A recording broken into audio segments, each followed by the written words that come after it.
Hey, this is Gary. This is Mike. And Daniel. We're not professionals. We're just three addicts sharing our experiences, strength, and hope regarding recovery.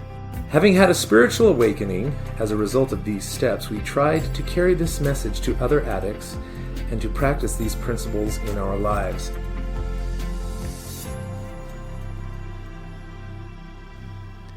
Welcome to another episode of the 12th Step Podcast. My name is Gary. This is Mike. And this is Daniel. We are fortunate once again to have our special guest, Tera, with us. If you listened to our last podcast, you know what a special person she is and all of the things that she's gone through and accomplished. And it's just really, really impressive. So welcome back to the podcast, Tera. Hi, thanks for having me back. So tonight, this is a unique circumstance of all of our episodes, is we are going to answer a couple of the questions that one of our listeners sent in, the listener happening to be Tera. Yes. With her on the podcast. And she'll be able to give a little bit more information. Know. We're going to get context. I'm so excited. There's so many times we do these, and we're like, oh, I wish we had more context. I know. What did they mean by that? And now she could just give it to us. I'm so excited.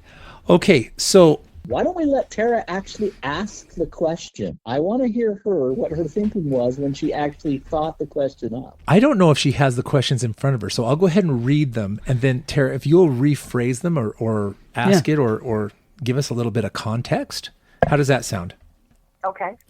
Okay. That sounds groovy. So for our listeners, we got this email some time ago, and we had the opportunity to answer 5 of the 7 questions with our other therapist, Colby, and fantastic episodes. So check those out.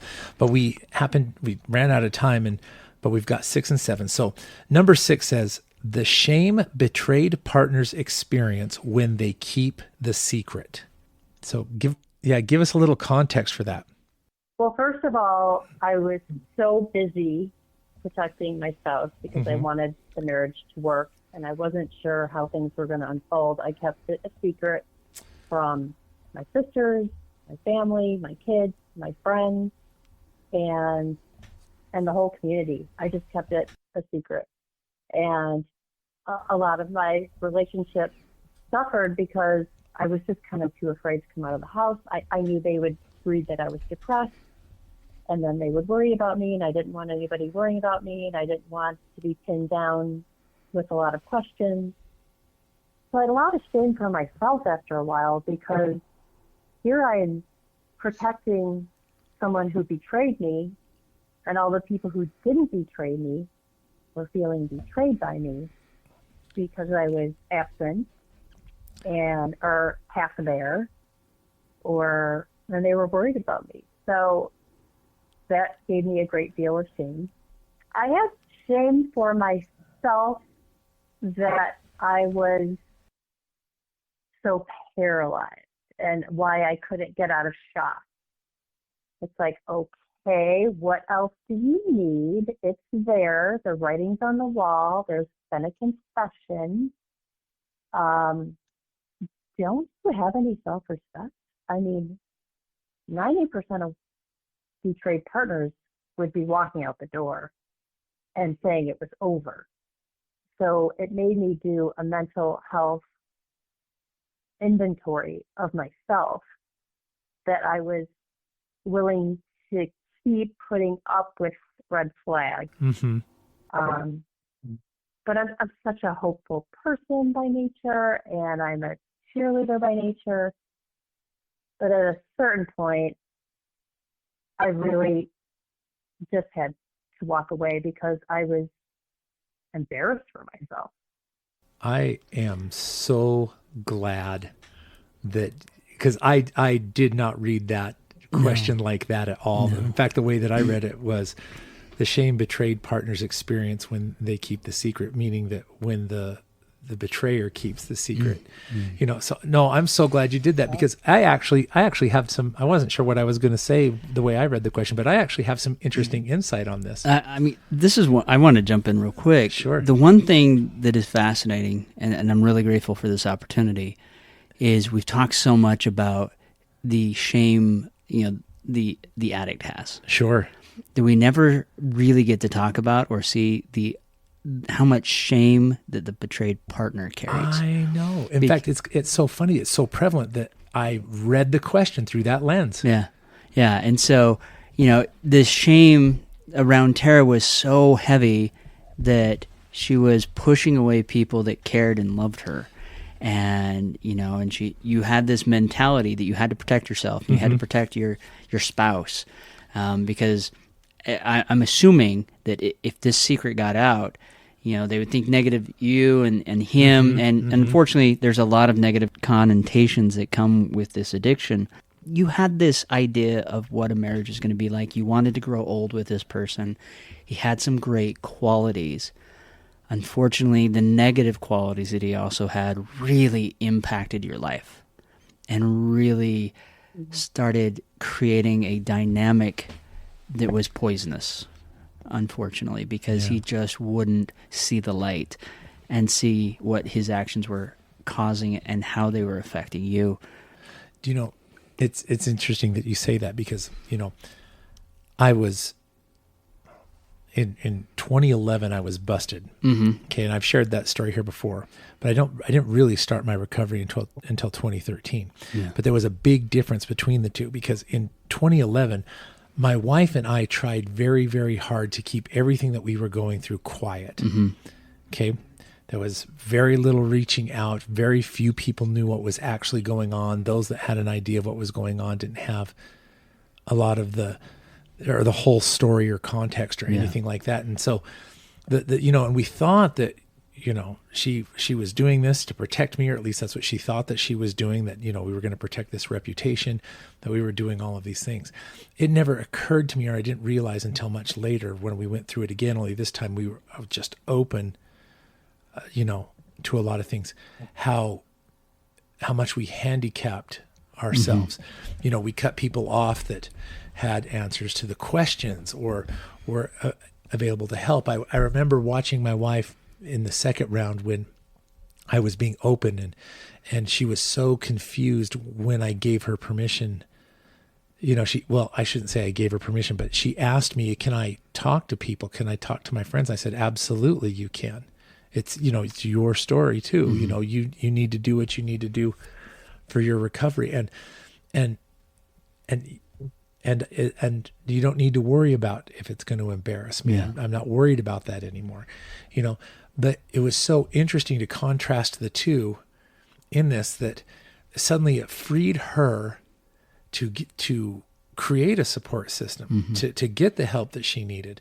It freed her from having to keep that secret, which was a monumental task, and very taxing, and when we were going through it the first time, I had no idea that was even a thing. And in fact, I would say that she knew that she was struggling and it was hard, but I bet she couldn't pinpoint why or what was going on.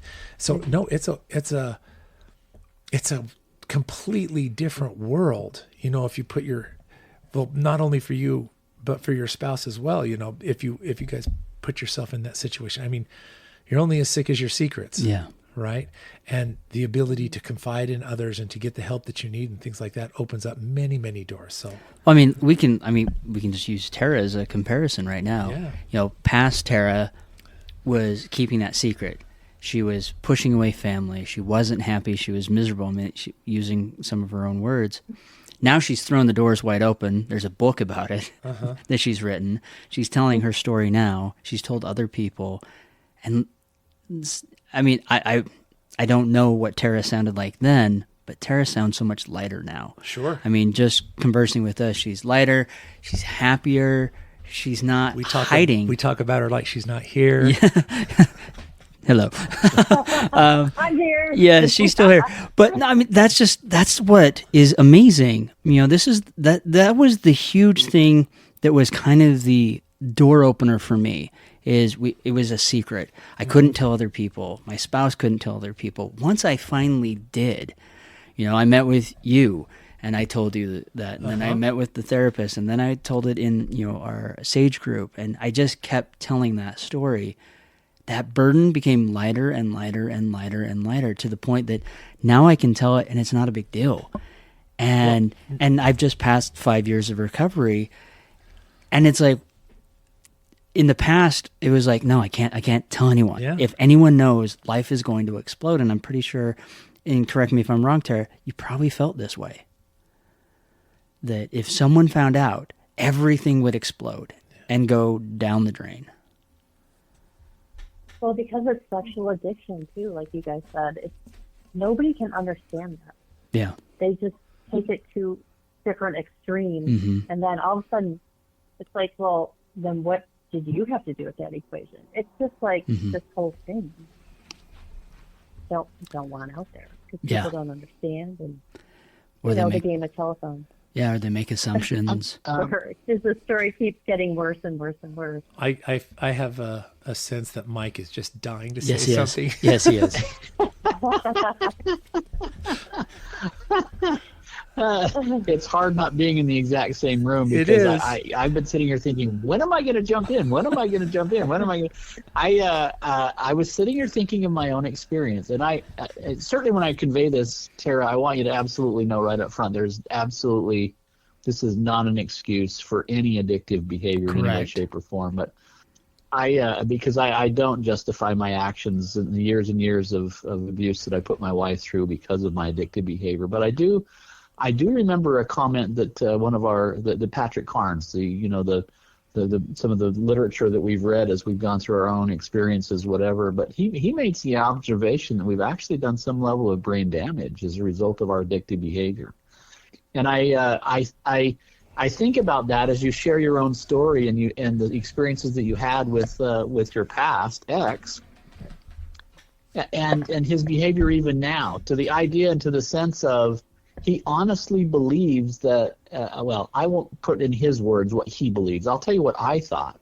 My actual story is that I had in my mind that my wife, first of all, didn't want to. She didn't like sex. She didn't want anything to do with me, and that she would actually thank me. I remember sharing this with others. I remember sharing this with Gary and others, that she would actually thank me for my acting out behaviors because she in her mind, or in my mind, thought that she just simply didn't like sex. So we do this through years and years of addictive behavior. We actually damage ourselves. And so as I sit here listening and contemplating and understanding now from your perspective the shame that you were experiencing as a result of that, going through this thinking that and shame is such an ugly word, right? I mean, I understand full well now as sort of thinking about that in a recovery mind, that you're thinking to yourself that I'm not enough. I'll never be enough. I'm not this for him. I'm not. All those things that you experienced it in a shame level that were brought on by a person. I'm confident that if we were to have your husband sitting here in the room, he would be thinking to himself, I guess I just don't understand what the problem was of having an extramarital affair on the side. Why is she so upset? He in his mind, it's damaged to some extent. And that is, by the way, that as I said before, that is not any kind of condoning his behavior in any way, shape, or form as though that was acceptable behavior, because we end up doing some damage in our mind. And it was shocking to me, I will tell you, when my wife first found out. I'll tell you a bit of my own story. The day I told my wife I was an addict, she told me she'd planned on committing suicide. Oh. Mm. So the level of shame that I had, and I will tell you, Tara, that floored me. That was as big of a revelation to me as I'm certain it was of a revelation to her that I was an addict. I couldn't even comprehend that she'd considered suicide. That she had considered the year that we were in, the year that I had decided that I was going to try and find some help.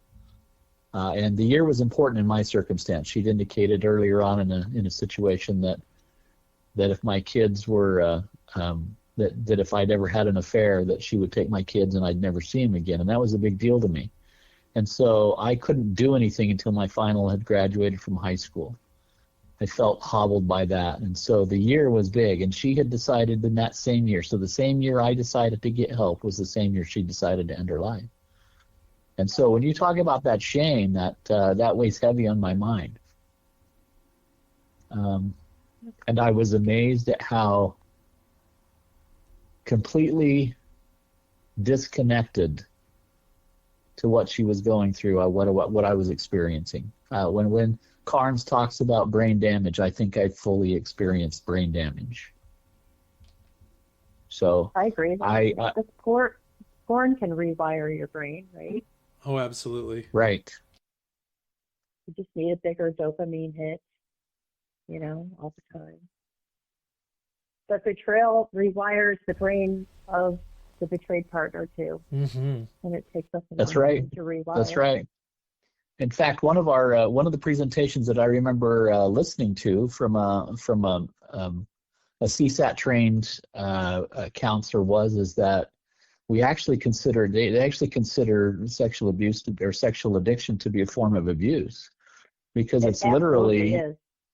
Yeah, it's literally it's really causing you to second guess your own intuition, your own thoughts, feelings, and understandings of, and it's causing you then to have to second guess all of that, the sort of the natural abilities that you have to say, wait a minute, I've thought about this from 50 different angles, and this seems to be the right path, but my husband is gaslighting me to death with this, which makes me second guess all of that. That's abuse.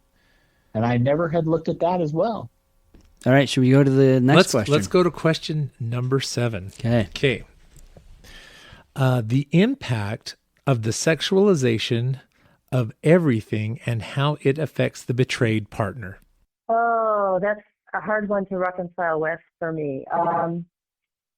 Until I found out what was going on, I was oblivious to how much he sexualized other women. And once I noticed, it was insanity that I didn't notice before. Just looking somebody up and down or staring at somebody, it was problematic.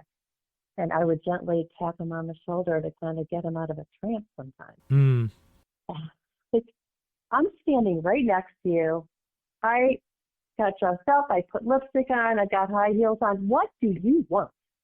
I mean, and it's just everywhere. I will tell you, towards the end, he was addicted to the internet, and he really liked to shop for things and just weigh all the pros and cons of any purchase. And he was shopping for a weight bench. We were making a gym in the basement, and I kept hearing the music of the soundtrack behind the ad that was online for the workbench.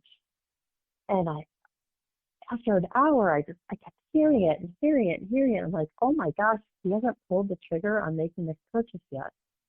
And I walked in the room, and it was just a woman in exercise gear slowly laying down on the workbench. Oh dear. To this seductive music. And I'm like, oh my God. It's even on ads for workbenches. And he knows or he doesn't know, but it was just insane. I'm like, fight or no, but that is never coming off the computer again. I mean, it's insanity. And it's everywhere. And I talk about it so much in the book. It's ads even on CNN's 5 Things You Should Know. A woman clad in these tight clothes, and I don't even know what she's selling anymore. And she's got that finey look in her eye. And I know my husband's right next to me. We're both laying in bed watching CNN, reading the 5 Things You Should Know. He's looking at the same thing I am. And it's just absolutely disturbing. All the ads, I mean, for a while when I was hypervigilant, I would run around and collect all the magazines that had any attractive woman in them and just get rid of them before he came home. Everywhere. Yeah, I mean, you hit it right there. Unfortunately, marketing has learned that, sex sells. And it is everywhere. One of the greatest things is when I surpassed the day when that just became background noise. Yeah. Because I was always very, I knew exactly where certain billboard Sure. signs were, where certain stores were. You'd walk past certain magazines and you could see those things, even watching movies or TV. But to the point where it wasn't like, oh, I'm so numb to it, but it was just, I'm not looking for it. It's Yeah. not something like, if something like that popped up, I just click out of it now because it's not something that draws my attention. So that's what I mean by that. No, But knowing what you just stated, I never thought of that from that perspective, because I knew it was just like, oh, I can't look at this stuff. But the stress and the worry of, oh my gosh, I have to protect my spouse and get all this out of his purview so that it doesn't attract his attention. I never thought my ex, maybe she did, maybe she didn't, I don't know for certain, but that just sounds like a lot of work and worry that you shouldn't have to deal with on a day-to-day basis, let alone hours or minutes. Do you know, I've certainly had a lot of experience on the one side of the coin, and everything's so hypersexualized. I mean, I've told the story many times about just how Halloween decorations, not even realizing that was or even activating me or costumes. triggering. Yeah.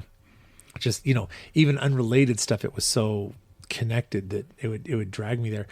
But now that I've been in recovery for a while, and I still work with addicts and people like that, or just interacting with people, I find it as kind of a tell that if the person that you're talking to all the time finds double entendre or double meanings in everything that's being said, no matter what it is you're talking about. Yeah. It's like, where's your thought head, buddy? press? Where's Yeah. your, why are you so hyper focused on that? And yeah, it's just everywhere.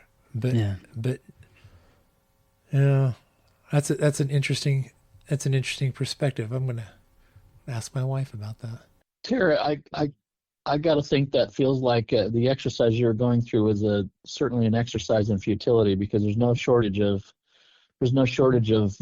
stimulant out there. That's for sure. My own experience. I will tell you my own experience. There are times. Let me just clarify that there are times when I know that I'm more in my addictive cycle than I am other times.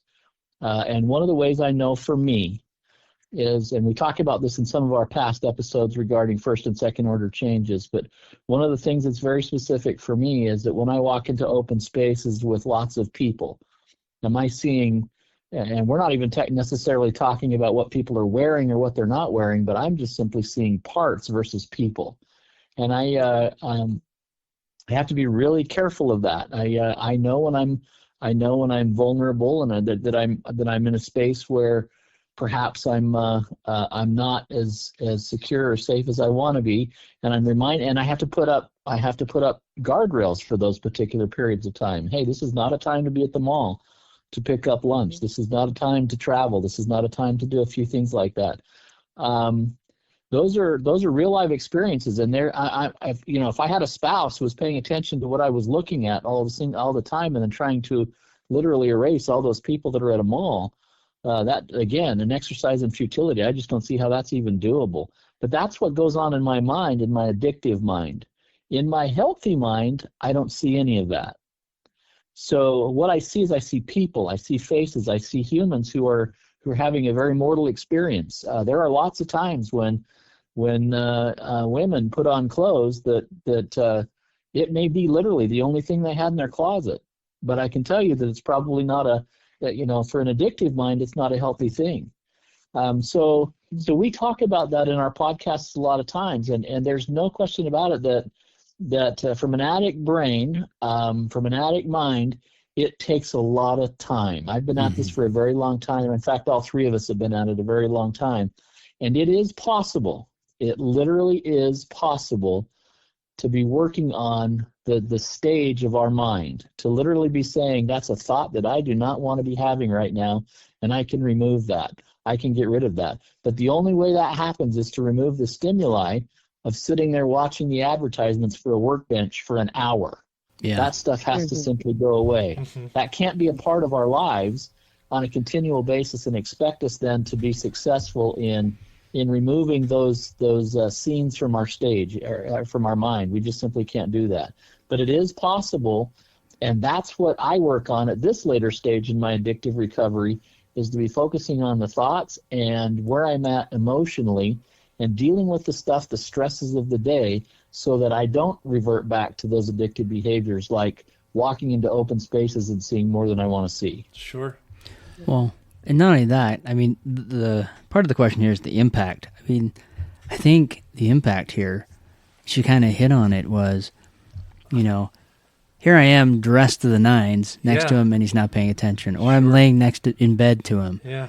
And he's more focused on this. I mean, correct me if I'm wrong, but that makes you feel worthless, undesirable, not wanted, and that just starts eating away at your confidence. And, it also eats away at your connection with him and your trust. And where's his head? Even when he is with you, you have to start wondering, is he actually there? Yeah. Or am I just getting a facade of him while inside he's thinking about X, Y, Z? It's they say comparison is the thief of joy. Yeah. And that situation automatically invites comparison. And, I think it's fair to say that you never win those kind of comparisons. No, I have a sponsee like that's if you're right comparing now. yourself to something, you're never going to win those things. The other thing we need to be really, really careful, and the reason that so much of this is so prevalent is because it works, and it works for a reason. And so I think that, as men, we need to understand that to a certain degree, we're hardwired to be stimulated by the visual. Yeah. And it's now I'm not, it's a biological fact, but I am in no way using condoning that to justify leaning into it or using it as an excuse. But you do have to be aware that you're hardwired that way so that you know what you're dealing with as you navigate your way through this kind of stuff. It's still a choice. It is. Well, women are attracted to men too. I mean, every woman my age remembers the Diet Coke commercial of the construction man sitting on the. Women, they see it, they go, wow. But then they're like, that was really nice. And then they move on, or they're like, they may think something, I wish my husband was like that. But that's over. Because they think of all the great things and the great attributes and the great things that their husband, delivers to them on a daily basis. So it's a minor thing where I think we men get trapped, especially now, in that fantasy of, oh, wow, look at her. And then we start comparing. And then, like Gary said, the joy gets sapped out of it because now we're comparing bits and parts, like Mike said, instead of the person. And that person that we see on the screen or in that magazine ad isn't real. That's just a snapshot. It's a caricature. It's not a real person. I have a sponsee that deals with this constantly, and it's a struggle, that comparing, and I have to keep reminding him that that's a fantasy person. It's like, well, it's a real person. Well, no, you've already created a fantasy in your mind of that person, and you're comparing it to the actual real person at your home. And you need to focus on her feelings. How do you think she feels every time she sees you looking at the weight bench ad? This is exactly what Tera's experiencing, looking at the weight bench ad, or staring at the weather woman, or looking at the magazines, or the women at the swimming pool or at the beach, instead of looking at me and gazing at me and talking to me and building intimacy and safety and trust in our relationship, which then makes me want you even more. I know I'm guilty of that, of doing those things. And then it's really crazy how simple that is. It's a simple formula. Build trust and safety with me, and I'll love you more. But for some reason, we just don't get it as addicts. That's easier said than done. Yeah, exactly. Even LinkedIn is a thing. There's lots of people who get sought out by recruiters for the right reason, to offer you a job, say you're a match for them, they consider this job. But that was part of the problem. It was feeding him, because those are very attractive photos, mostly women, tell you how great you are, apply for this job. that became a problem too. No kidding. Holy cow. Yes. Do you know, I remember once, you know, in the early part of my recovery, I remember I was watching videos on sexual addiction and recovery. And, you know, I was doing I was just kind of watching these things.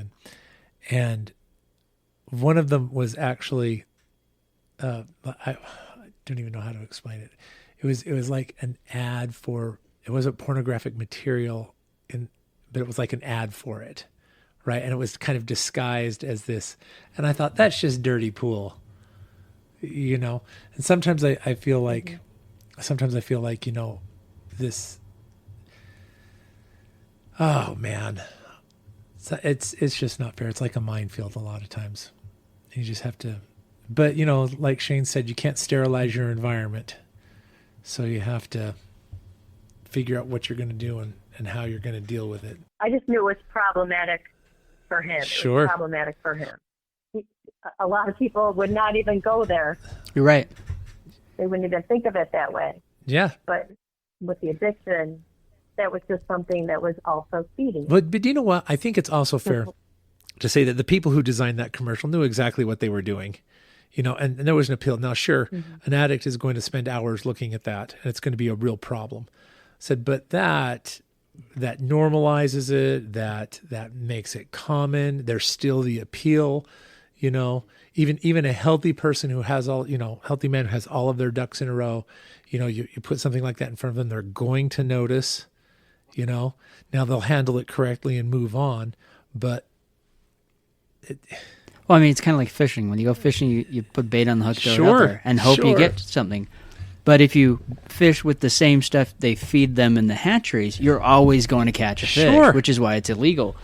So, I mean, that's exactly what it is. You know, they know what they're doing. They know they're going to hit all the addicts.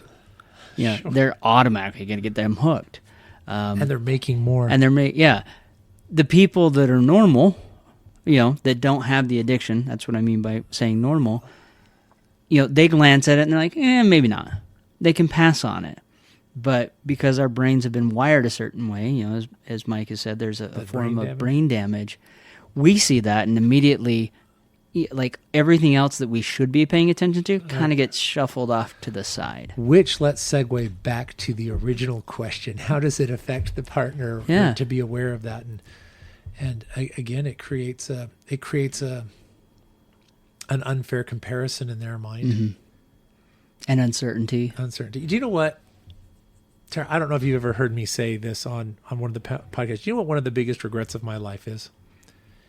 Is that because of my past, I have lost the exclusivity of this aspect of my life with my wife. And as I've developed a healthier relationship with her, I can see and begin to understand what that could have been like, or what that would have been like, you know, and that finds a home. Now, I will strive to get as close to that as I can, you know, for the rest of my life. But,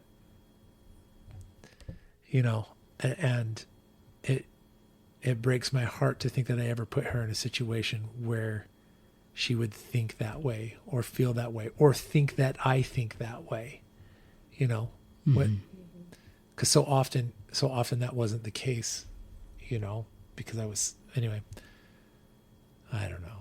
No, this just has me thinking. I mean, you know, because of my actions, what did I cause my ex to think? You know, how was she feeling on a day-to-day basis? You know, what were the things that I was doing that was creating this dynamic where she felt like she was constantly having to police and patrol and safeguard, and just the maelstrom that she must have been in and you know, on a day-to-day basis. Paranoia begets more paranoia. Yeah. It's just a self-destructive. You know, and even though a lot of the days I was good, those one days when I wasn't caused enough damage to keep that storm brewing over and over. so much to the point that it became self-perpetuating. You know, And I just, thinking a little bit about it, you know, my wife is next to me, like Tara was saying, and she's thinking, why does she keep looking at all of these people? And in her mind, I'm comparing her to them, and yeah, you know, and she'll replay that over and over and over. And the sad thing is in my mind, it was just dopamine hit, done, move on to the next one. Dopamine hit, move on to the next one. Dopamine hit. You know what I mean? for me, it was just like you, got the hit, moved on. Yeah. But for her, she didn't know that. No, and she'd replay it, And all day, and it would just she'd be replay that so time. self-destructive. And then the second time it happened, she'd replay that one. Yeah. And so by the end of the day, there's probably 30 events, if not more, that she's replaying over and over. She goes to bed, wakes up, those are still spinning in her head, Yeah. and I add another 30 Yeah. or another and 30. And in the meantime, I I'm don't even okay. remember Yeah. those, and I'm looking for the next one. Yeah. Oh, geez. And so So sad. that's why I'm saying that. And we're trying to make ourselves prettier, skinnier, Mm-hmm. smell better, Yeah, because it's softer. yeah, You don't even know you're doing it, Mm-hmm. but it's like, why am I doing that? yeah. So you, Why am I doing that? this storm is brewing around you. You're trying to make yourself more attracted to catch his attention. He's still doing those things, which is creating more of a storm. It's putting you in a cycle of what the heck. You're trying, and then you're doing more things, and then it's just you get a breaking point. It sounds like of I can't But do this I need anymore. to explain something. He was showing me love. I just want I Okay. don't want people to Sure. think, "Oh my God, she's so stupid." No, I was being shown love. I was being expressed empathy. I was being doted on. I was being taken care of, but then something bad would happen. Mhm. So it was this cycle, you know. Yeah. It's like the abuse cycle. Sure. Yeah. And I never found out about a slip right away. I'd find out by myself 7 days later, kind of thing. So it was confusing. It was very psychotic. It was very confusing. It was meant to be confusing for me, but the good was so good. Sure. Absolutely. And that's what makes it so hard. Yeah. No, our common counselor talks about this all the time. There's the discovery. Everything gets blown up. It's really hard. Mm-hmm. There, all that, and then you slip into the honeymoon phase where he's on his best behavior. He's doting on you, loving on you, and everything. And then everything kind of relaxes and goes to a norm. And then those behaviors slip back in, and then we get back to the discovery again. So I'm guessing that's kind of the cycle you were in as well. Yeah. And so you have that cycle going on. You also have his little glances, so that's brewing that storm. So that's another cycle, mini cycle spinning around in this cycle. It's no wonder that you felt as hurt and betrayed as you did over and over, to the point finally you're like, it's enough. Yeah. I've done so much for you. I've given you so many opportunities, so many chances. I can't keep putting myself through this gauntlet anymore. Yeah. And even though I love you, I have to put myself first. And that's at least what I'm hearing here, is Tara's had That's to, absolutely what happened. yeah.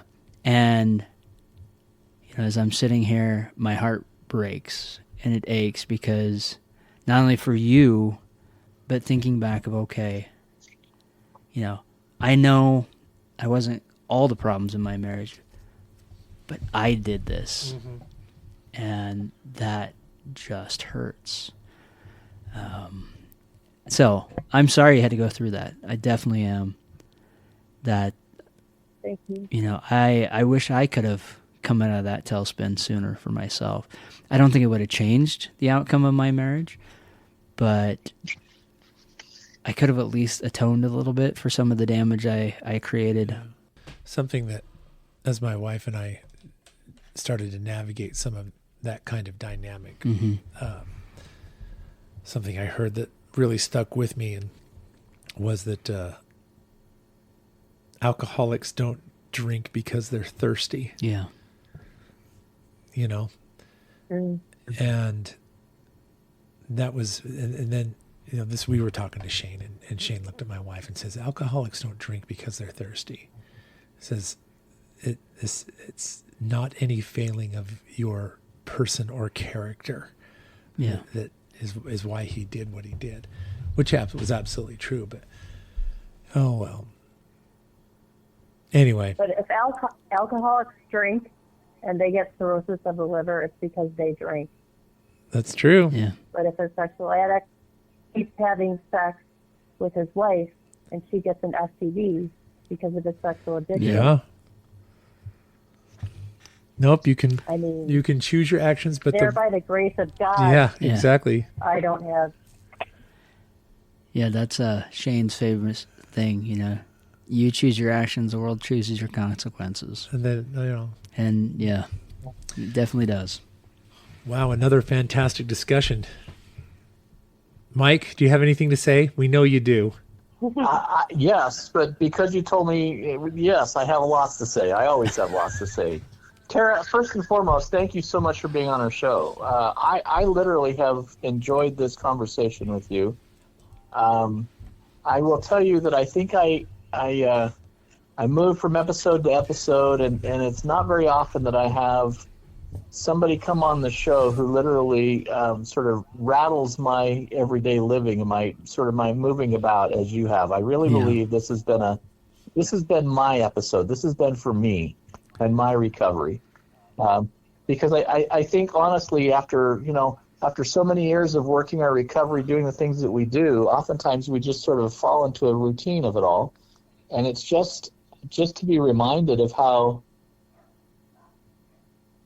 my actions have caused so much pain in the lives of others is heartbreaking to think about. And so it just deepens my resolve to want to be better, to do better, and to move forward with a quicker step, a little bit more fervent and resolve to be better at it. And so I really appreciate your willingness to come on and to share with us, because it really has helped me. So thank you. Thank you. I just, please, tourists out there, just realize all you have to lose, and all you women who are stuck out there, or men, just build circles of friends, because you're going to exhaust your inner circle, and have lots of groups of friends, because this is deep, deep, deep pain. And I'm so grateful there's so much support out there, and you guys have been a tremendous support to me. I can't even tell you. I'm a loyal listener to your show. So I thank you for the opportunity to come out here and speak from a different perspective, because I think that's a good thing to do sometimes. And thank you for endorsing my book. That meant the world to me.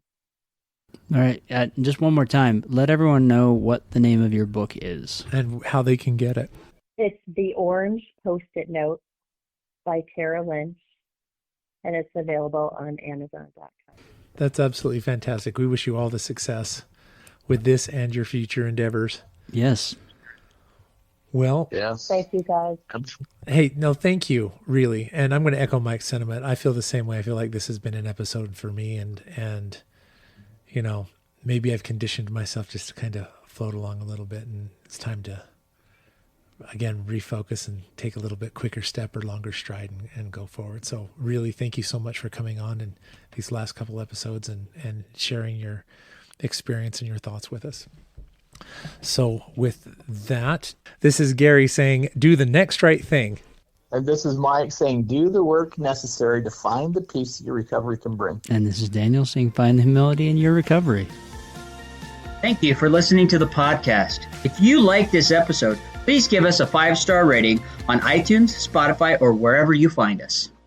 As a fellowship of recovering addicts, Sex Addicts Anonymous offers a message of hope to anyone who suffers from sex addiction. Check out saa-recovery.org.